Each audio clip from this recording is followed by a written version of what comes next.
Hello and welcome to Mile High Reefers. I'm Scott Anderson, and one thing that's harder than you might think is attaching a sponge to your live rock.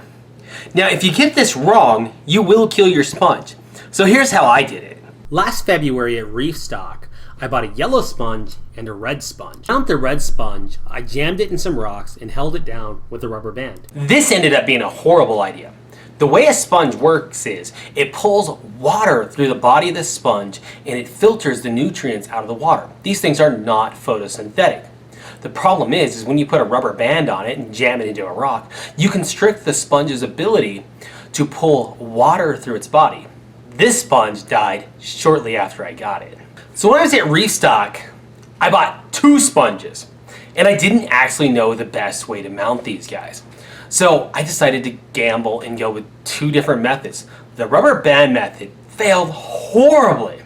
The next method worked reasonably well. To attach the yellow sponge, I found a plastic fork, broke one of the plastic tips off the end of the fork, and glued it onto the live rock where I wanted the sponge to go.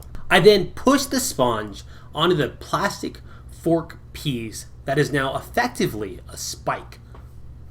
I've been using this method to hold this particular sponge on for a couple of months now, and it works okay.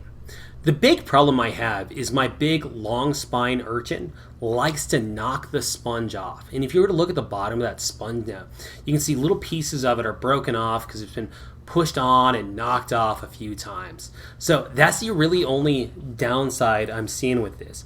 The other thing I'd like to mention about sponges, never ever take these guys out of the water. If you take them out of the water, they're going to get air pockets inside of them and they're likely going to die.